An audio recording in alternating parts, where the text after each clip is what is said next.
Kalian pernah dengar cerita dari Gunung Merbabu gak sih? Gue belum pernah lagi. Gue juga belum, karena gue gak pernah naik gunung. Nah, cerita kali ini gue mau ceritain lokasinya di Gunung Merbabu. Jadi ada cowok dan cewek. Mereka ini pacaran. Namanya Wirza sama Hana. Wirza? Wirza. Oke. Mereka umurnya masih 19 tahun dan masih kuliah. Hah. Jadi sebulan lagi mereka tuh NIF ke 3 tahun. Dan biasanya mereka tuh selalu ngerayain berdua tiap tahunnya. Kayak selalu dinner gitu loh. Karena udah bosen, tiba-tiba Hana nyeletuk ngomong ke Wirza, "Wir, kita coba naik gunung yuk pas 3 tahun nanti, bulan depan kan?" Wirza kaget sih, karena Hana ini tipenya anak yang manja gitu loh. Soalnya naik gunung kan bener-bener capek ya. Akhirnya mereka cari-cari gunung yang bagus. Terus Hana bilang mau ke Gunung Merbabu aja, karena pernah ngeliat temennya kesana dan bagus banget. Wirza ini kaget, soalnya Merbabu kan gunung tinggi ya hitungannya. Wirza mikirnya malah gunung-gunung yang gampang untuk pemula gitu. Tapi Hana ini maksa banget. Akhirnya Wirza nurutin Hana untuk naik Gunung Merbabu. Sebulan kemudian mereka akhirnya berangkatlah ke Gunung Merbabu. Mereka naik bus dari terminal di Jakarta. Singkat cerita, mereka sampai di Gunung Merbabu. Nah, sebelum naik ke atas, mereka berdua ini ketemu sama satu rombongan. Karena Wirza lagi bawa Hana, akhirnya Wirza nanya ke leader rombongan itu. Wirza minta untuk bareng naiknya ke atas. Akhirnya dibolehin lah sama leadernya ini, dan mereka jadi ikut satu rombongan gitu. Pas udah mulai trekking, Hana seneng banget karena dia ngerasa ini pengalaman pertamanya dia. Kalau Wirza kan udah pernah, tapi bukan gunung-gunung tinggi kayak gini. Nah, mereka start sekitar jam 9 pagi. Mereka nargetin sebelum maghrib tuh pokoknya udah sampai tempat mereka nginep nanti. Kayak tempat buat kemah gitu, Moebi.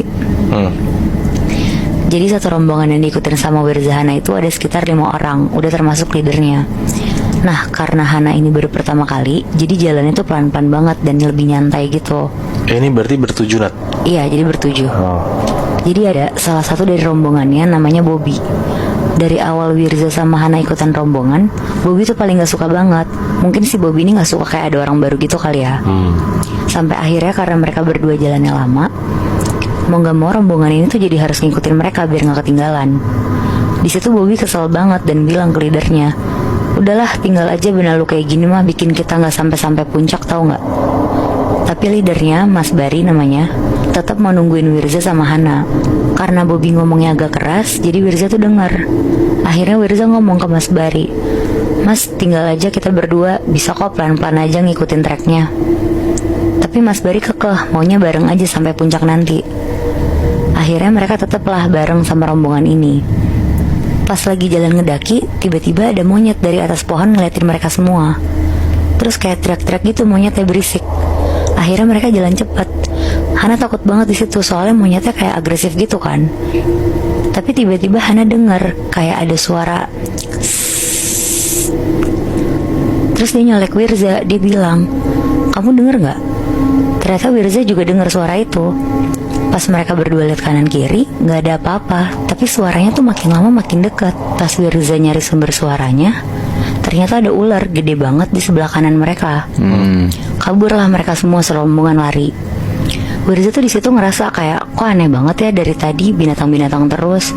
Tapi dia nggak terlalu mikirin lah, karena kan nggak boleh mikir macam-macam juga ya kalau di gunung. Sampai akhirnya udah jam 5 sore, tapi mereka tuh sebenarnya masih jauh banget dari tempat nginep mereka. Terus lagi-lagi Bobby ini ngedumel karena target sampai sana harusnya sebelum maghrib kan. Nah, pas udah gelap, di sini Hana sebenarnya takut karena satu-satunya penerangan cuma dari senter mereka kan. Di situ mulai kejadian yang lebih aneh-aneh lagi. Kayak senternya tuh mati nyala, banyak suara orang, padahal cuma mereka doang tuh segerombolan. Sampai tiba-tiba Wirza sama Hana itu dengar suara laki-laki agak berat ngomong, "Sini." Tapi kan katanya kalau di gunung gak boleh ya bahas yang hal-hal mistis kayak gitu. Jadi mereka diem aja dan gak mau mikirin itu. Sampai akhirnya udah jam 8 malam, mereka sampai nih ke tempat nginepnya. Di situ kondisi badan udah capek banget kan. Dan leadernya tuh ngasih tahu, besok pagi kita ke atas jam 5 pagi ya berangkatnya. Barang-barang ditaruh aja di tenda. Nah udah tuh, terus mereka semua bikin tenda dan lain-lain. Tendanya Wirza sama Hana tuh berdua. Terus Wirza mulai tiduran. Pas dia naruh badan untuk tiduran, Wirza nih ngeliat kayak ada bayangan orang berdiri di luar. Terus tiba-tiba ada suara burung. Sebenarnya Wirza tuh di situ bukannya takut, malah kesel. Karena biasanya kan dia kalau naik gunung tuh nggak pernah kayak banyak ketemu binatang gitu kan. Bahkan sampai udah mau tidur aja tuh sekarang masih diganggu sama suara-suara gitu loh. Sampai akhirnya suara burungnya hilang. Tiba-tiba ada bayangan orang yang tadi dia lihat loncat ke kanan tendanya, terus dengan cepatnya loncat ke kiri, tiba-tiba loncat ke depan. Tiba-tiba bayangan orang itu loncat ke atas tenda mereka sampai tenda mereka roboh. Wow. Terus langsung hilang sosok bayangan orang itu. Di situ Hana nangis. Terus akhirnya Wirza narik Hana untuk keluar dari tenda. Pas mereka keluar dari tenda mau benerin tendanya, mereka lihat dari pohon deket tendanya ada pocong lagi ngeliatin mereka berdua. Mukanya hitam sambil melotot. Di situ Wirza kaget, panik banget, langsung cepet-cepet benerin tendanya dan ngajak Hana masuk untuk tidur. Tadinya Wirza mau minta tolong sama rombongannya, cuma karena udah tengah malam banget dan semuanya juga udah tidur, akhirnya mereka langsung masuk tenda untuk tidur. Besok paginya mereka bangun jam 5-an lah kira-kira, dan langsung siap-siap untuk berangkat ke puncak atas gunung. Mereka jalan kira-kira sampai ke puncak jam 1 siang. Pas udah sampai mereka seneng banget karena akhirnya tujuan mereka semua naik gunung tuh udah tercapai kan. Akhirnya mereka foto-foto nikmatin pemandangan. Terus gak lama mereka tuh turun. Karena Wirza ngerasa udah tahu jalannya, tinggal turun doang. Wirza sama Hana jalannya tuh nyantai. Pas mereka turun, tiba-tiba Wirza sama Hana ini ketinggalan sama rombongannya. Tapi Wirza nyoba untuk tetap tenang karena dia mikir, dia inget lah jalan pulangnya. Dan posisinya masih terang juga kan. Terus ada jalan kayak pecahan gitu kanan kiri. Nah seingat Wirza tadi tuh yang kanan jalannya. Jadi Wirza ngajak Hana untuk jalan ke jalur kanan. Pas mereka udah turun sekitar sejam, Wirza nih ngerasa kayaknya ini tuh bukan jalan mereka tadi. Terus bener aja Hana juga ngerasa yang sama. Dan sisa air mineral mereka tuh bener-bener tinggal sedikit banget. Di situ mereka duduk dulu, Hana nangis karena takut, Wirza juga kepusingan sendiri. Sampai akhirnya Wirza ini mikir untuk cari jalan dulu sendiri. Jadi dia tuh bilang ke Hana, "Han, bentar ya, aku cari jalan dulu, nanti aku kesini lagi." Wirza jalan ke bawah, gak terlalu jauh dia tuh ngeliat ada tenda. Tapi anehnya cuma satu tenda doang di situ, dan posisinya juga aneh gitu, kayak kanannya tuh jurang. Tapi karena Wirza juga udah bingung banget, akhirnya dia ke tenda itu sambil bilang, "Halo, permisi."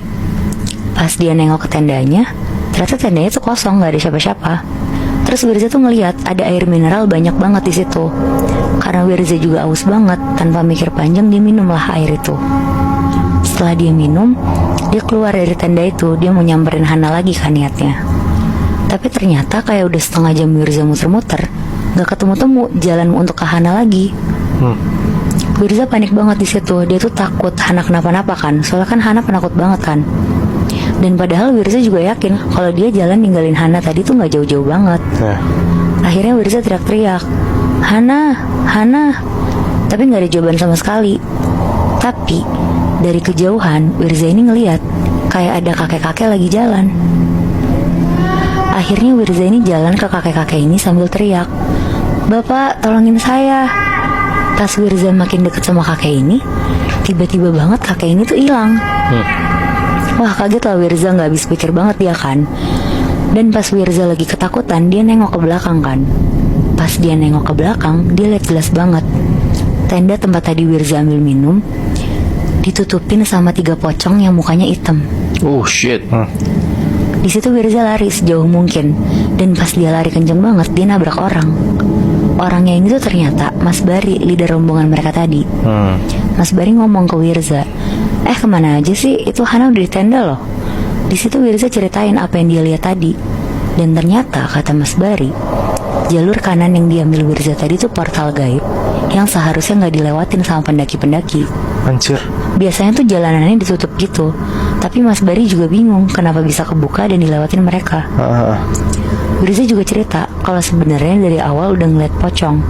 Dan kata Mas Bari, kayaknya sosok yang sering dilihat Wirza itu sengaja narik mereka untuk ke portal gaib itu. Setelah dari situ, akhirnya mereka serombongan tuh turun. Dan Mas Bari mutusin untuk jalan bareng sama Wirza dan Hana sampai ke bawah. Untungnya Wirza sama Hana tuh gak digangguin apa-apa lagi sampai bawah. Wow. Mungkin apesnya si Wirza sama Hana aja kali ya, dipanggil sama pocong itu buat masuk ke portal alam gaibnya itu. Iya sih, kayaknya apes juga. Soalnya kan mereka gak ada kayak ngomong kotor gitu juga kan. Iya.